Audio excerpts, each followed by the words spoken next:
Hey everybody, welcome to Fantasy R&R. This is your host Ryan. And I'm Rob. And this is our fantasy football tight end discussion. So let's get our ends tight. This is Fantasy with Rob and Ryan, Fantasy R&R. Just like we've been doing for our other positions, this is time for the tight ends. Next week, we will do defensive teams, and we will actually talk about kickers in one episode, probably a lot shorter. We're going to start off this one with Mike Josecki. Total random, we just write down a bunch of tight ends, and we're just going to talk about them. Not everybody in the league, just the guys that we are taking note of at the moment. Mike Josecki. Rob, we've talked about this guy for a long time. Tua went down right after he puts up a donut of 0.0 points in the first week of the season. Got everybody scared, including me, who was going to depend on this guy for the whole year. But now he's putting up multiple double-digit fantasy point performances. What are you thinking about him going forward? Yeah, I've always liked him. Pretty able guy. He can be quick, being his tight ends are quick. He's got good hands.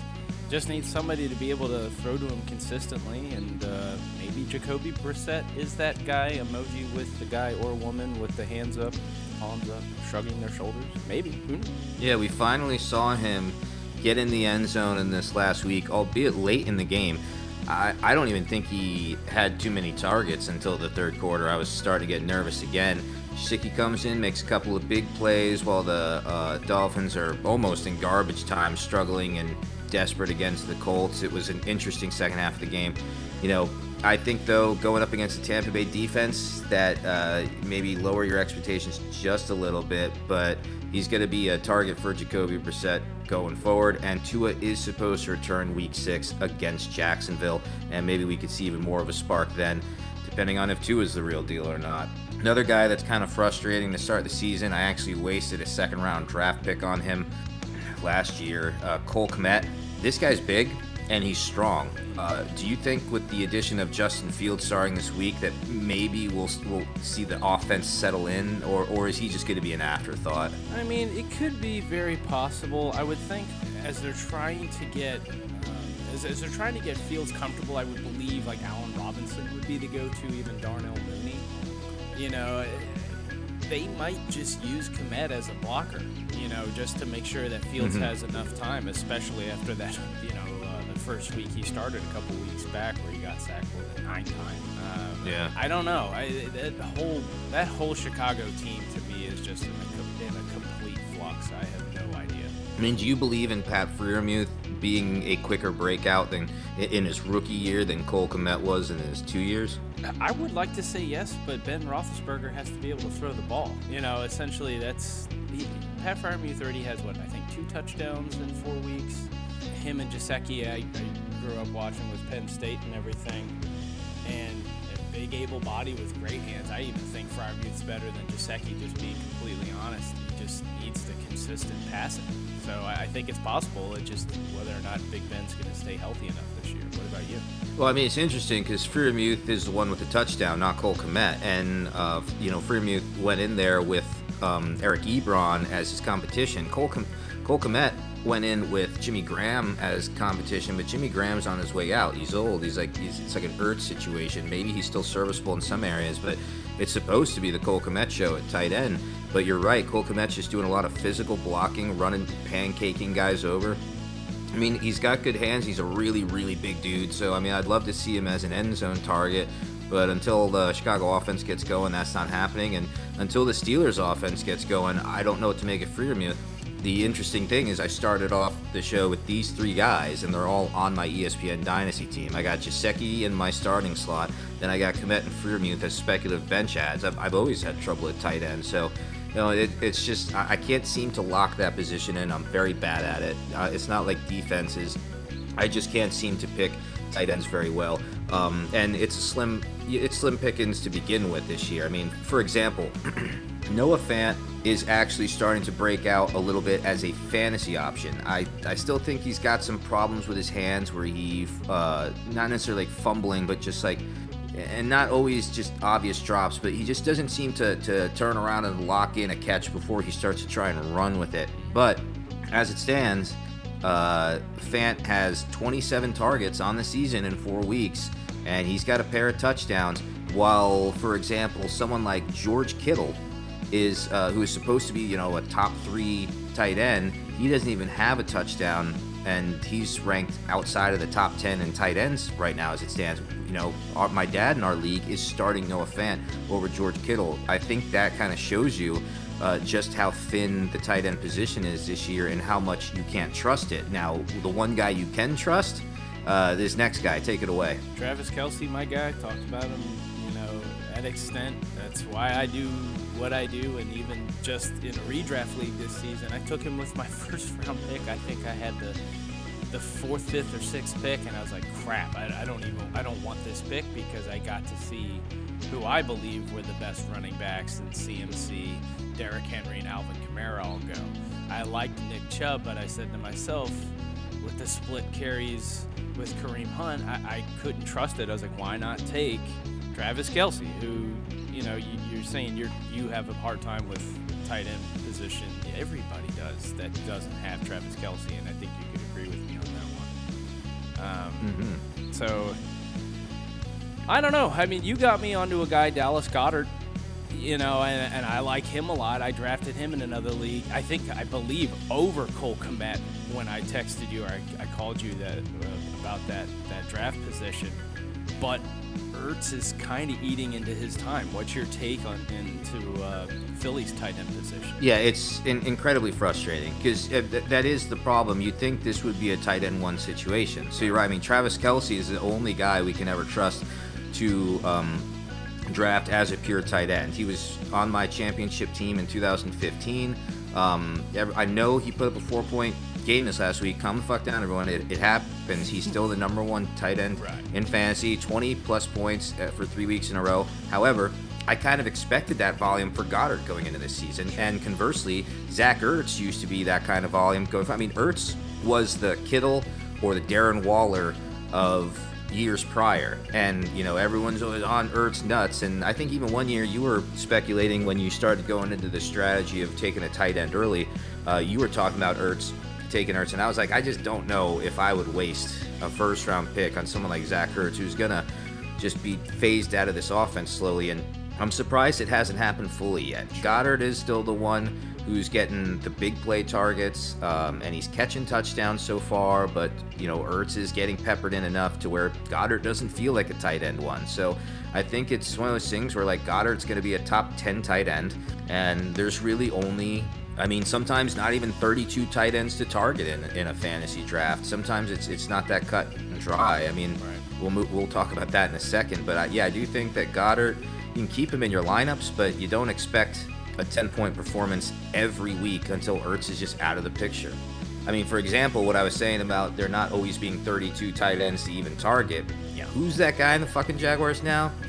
Dan Arnold. If you guys have the ESPN app, it's always hilarious. For the past 3 weeks or so before that trade happened, you were just seeing Sam S. Darnold to D. Arnold. Yeah. And he was the Carolina Panthers tight end for a little while there, and doesn't make a huge splash. And I think he's in the same fucking boat on the Jaguars, to be honest. You don't see anything happening there, right? We're not going to see him getting targeted, right? No, I don't think so. We even had our own special draft podcast in the second round with that first pick, and we were gushing about Pat Freiermuth. I think the Jaguars not only could have had a weapon at tight end, and mind you, Pat Freiermuth's a pretty good blocker.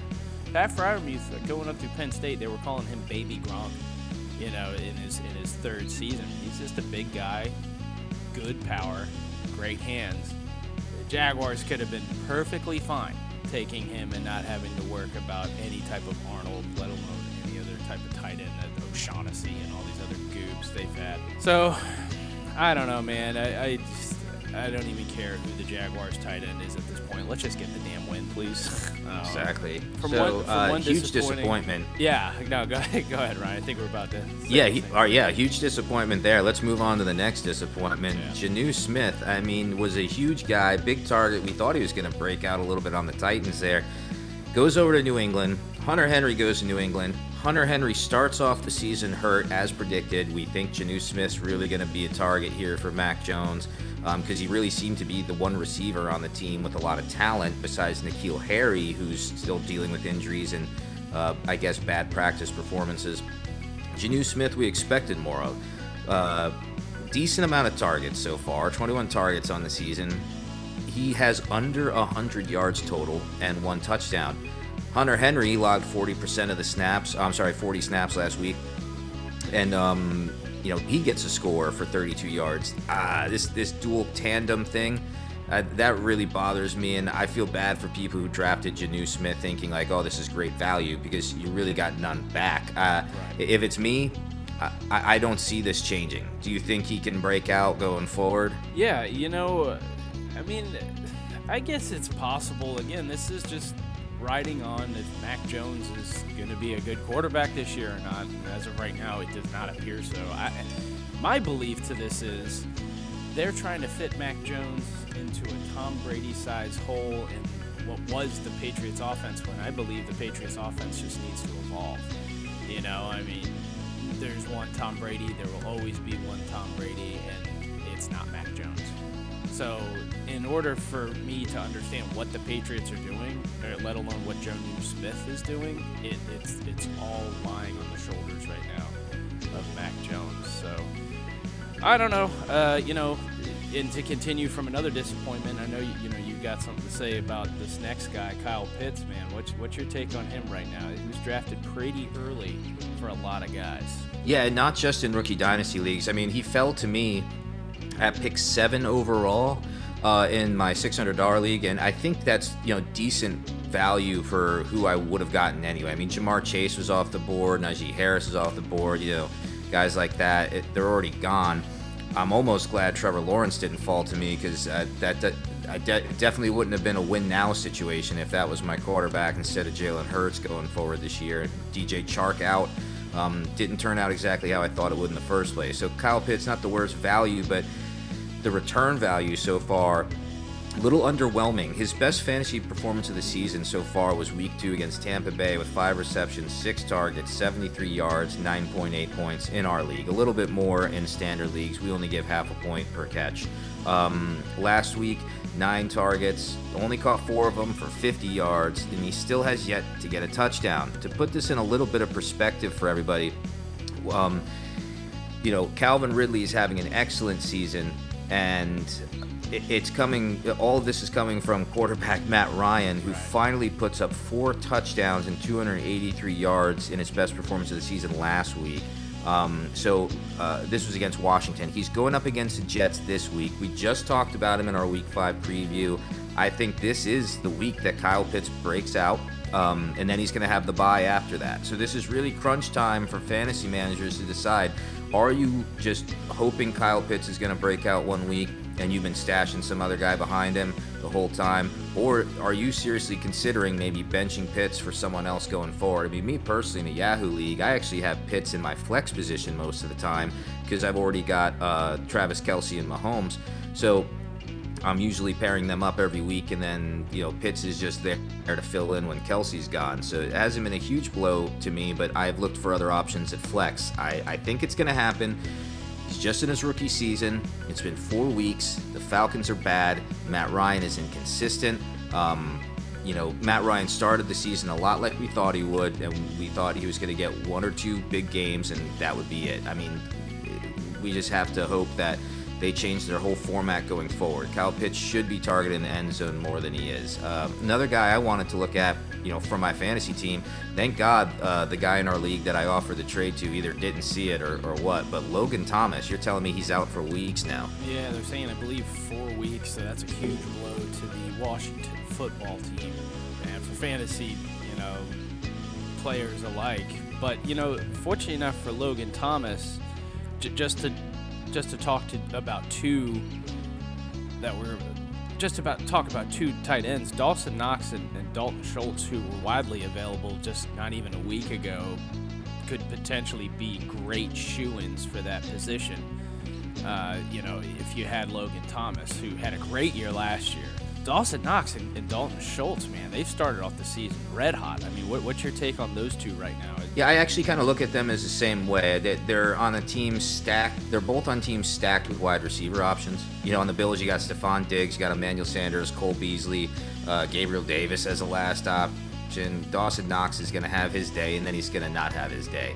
But he seems totally capable when he gets the targets, it looks like he's a lock-in to continue getting targets for the rest of the game. Dalton Schultz a lot similar. CeeDee Lamb on the team, Amari Cooper on the team. It's hard to get the ball spread around all the time to these tight ends, whereas on some of the other teams, we expect the tight end to be the heaviest targeted position because of the wide receivers they have. It's rough out there right now. This is probably the most shallow tight end fantasy pool I have ever seen, and the most inconsistent pool I've ever seen in the last 5 years.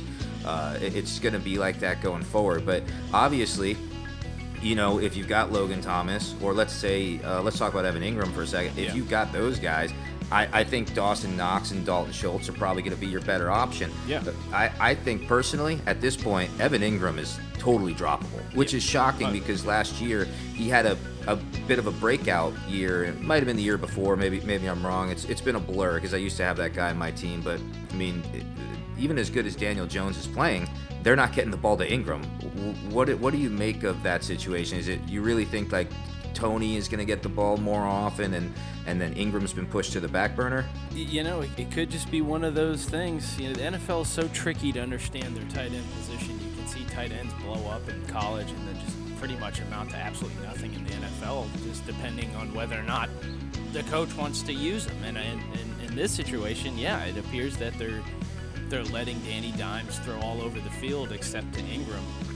And I have no faith in the Giants' offensive line to get Ingram, who's a pretty big, able-bodied guy, down the field in time to turn around and catch a ball, right? I mean, I wanted nothing out of Ingram, like when I was looking at everything this year. And what's your take on it? I mean, I think Tony, come the end of the season, even this early into the season, where we're talking, week 4, that I think Tony will surpass Ingram in not just yardage but touchdowns this season easily, and he's way behind him right now at this time. Certainly, I think he's totally droppable. He's just totally droppable because he starts off the season hurt. He was hurt a little bit last year, if I remember correctly. It's been rough for Ingram lately, who was looking really good there for a hot second, like he was going to be the top 5 tight end in the league.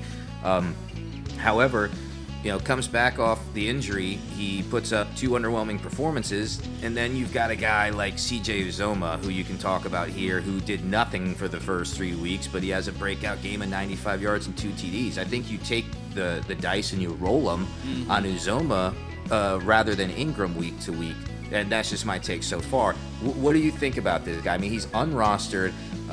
It's like his first breakout performance ever. He's always one of those guys you just kind of see every once in a while pop up on the app with a catch. Do you think this is sustainable with the amount of targets that the Bengals have?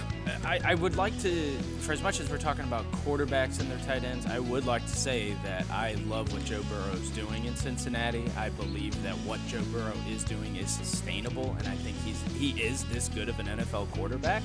So let's say why not? I mean, why not for a 28-year-old who's been in the league for some years now to kind of maybe now find his footing with Cincinnati, and again, a quarterback who's able to sling the ball the way he has. The only thing is there's a lot of weapons in Cincy right now, so where Uzoma stacks going forward, we'll have to see, but it happened, like in a lot of fantasy things, you got to look at statistics and say, well, this did happen. Will this be a trend? That's the question B going forward. And let's put that in perspective. The guy is basically 4% rostered in ESPN leagues, compared to, let's look at the Browns here as we end this podcast.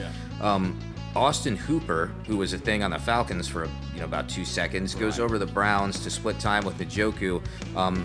Hooper's rostered 42.5% in ESPN leagues, and he doesn't even have as many points combined in 4 weeks as Uzoma got in that last game by himself in 1 week.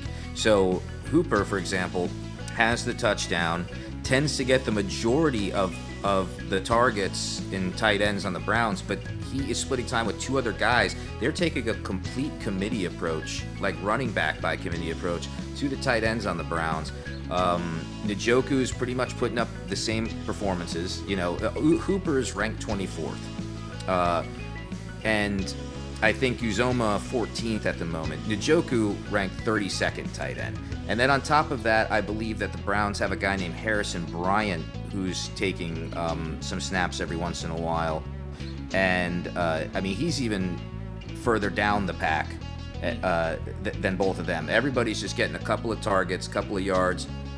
Njoku has like a 9-point game. I think Cooper has like a 9-point game with a touchdown. You can't trust anyone on the Browns. So if you're looking at it from that perspective, you've got any of those three guys on the Browns, maybe, again, you drop Ingram, you're dropping Logan Thomas, maybe you drop your Browns tight ends and just roll the dice with a guy like Uzoma, because week to week, that seems what the tight ends are going to be this year. It's just a lottery ticket for the most part. I mean, as a whole, what is your outlook on the rest of the season for the tight end position? There's Travis Kelce, and then there's everybody else, and it's as simple as that. That's exactly just my honest opinion. I mean, even as we were that's what I was going to this say. Podcast, we were talking about us just saying that because it's true, and I do like the potential of Goddard. I hate that Ertz is cutting into his playing time, and there's other tight ends that are going to have boom or bust weeks, and it's just as simple as that. Yeah, it's rough out there, guys, but that's it for our fantasy football tight end discussion. Once again, this is Rob and Ryan with Fantasy R&R. We'll see you next time. Keep those ends tight.